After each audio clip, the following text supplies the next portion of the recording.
Okay, I've had issues with the skeptic community for a while now. I'm not the thought-policing totalitarian some people want you to think I am. I tolerate differences of political opinion, but tribalism, that has to stop. So shortly after I uploaded my video on Milo, his comments on pedophilia became a bit of a trending topic. And it seems many within the skeptic community were quick to jump to his defense. So they started out with this idea that there was a media conspiracy against Milo. What conspiracy? A 16-year-old girl sent the Reagan Battalion a video of Milo. It was posted and then blew up. The media wrote articles about it.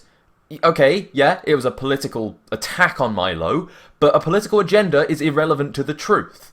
Or is it only a bad thing when it contradicts your narrative and attacks one of the in-group?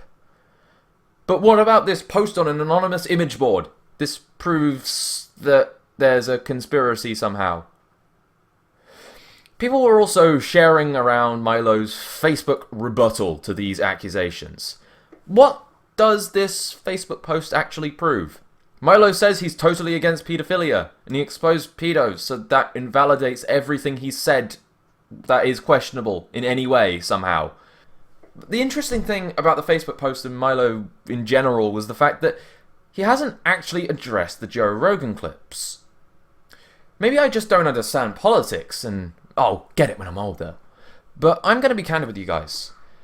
It appears to me that Milo is deliberately ignoring the Joe Rogan clips in an attempt to bury them, and that he's using the shitstorm around the Drunken Peasants clips in an attempt to hide the fact that there's more damning stuff out there.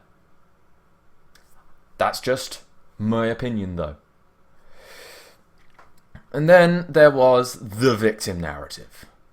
I don't think I'd have the heart to condemn the victim of child molestation because they have a skewed perspective on child molestation.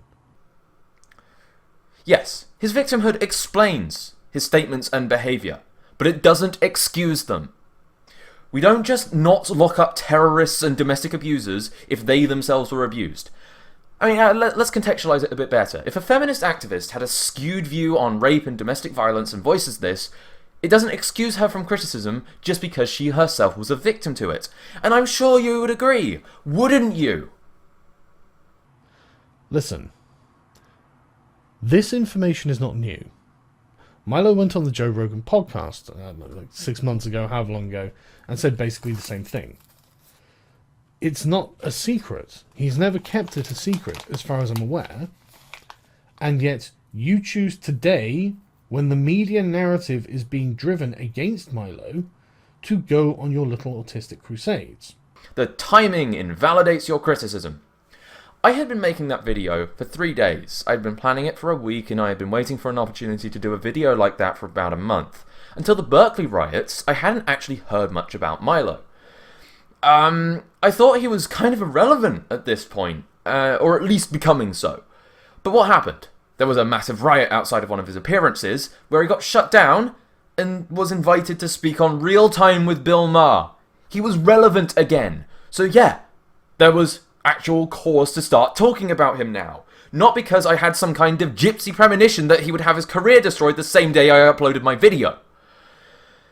And then there was the whataboutery. What about George Takei? What about Salon? Just ignore us talking about the convenient timing of the 6-month-old Milo clips being brought up. What about this 18-year-old video from Bill Maher? 3 words. Fuck them too. Because unlike you, I'm not defending anyone. So it's completely irrelevant to bring them up. Stop distracting from the issue.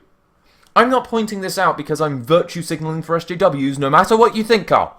This isn't about them. I'm pointing this out because unlike you motherfuckers, I'm not defending someone just because they're on our side. Because I thought we were against having double standards based upon the group you identify with. You know, identity politics. Because it seems to be completely okay when we do it. Is this what we're becoming? Is this what we stand for? Tribalism and whataboutery? Political incorrectness for the sake of it? If you're going to defend someone like Milo, your side of the culture war has abandoned the moral high ground, which means your justification for fighting it is a house of cards, and I don't want to be anywhere near it when it falls down.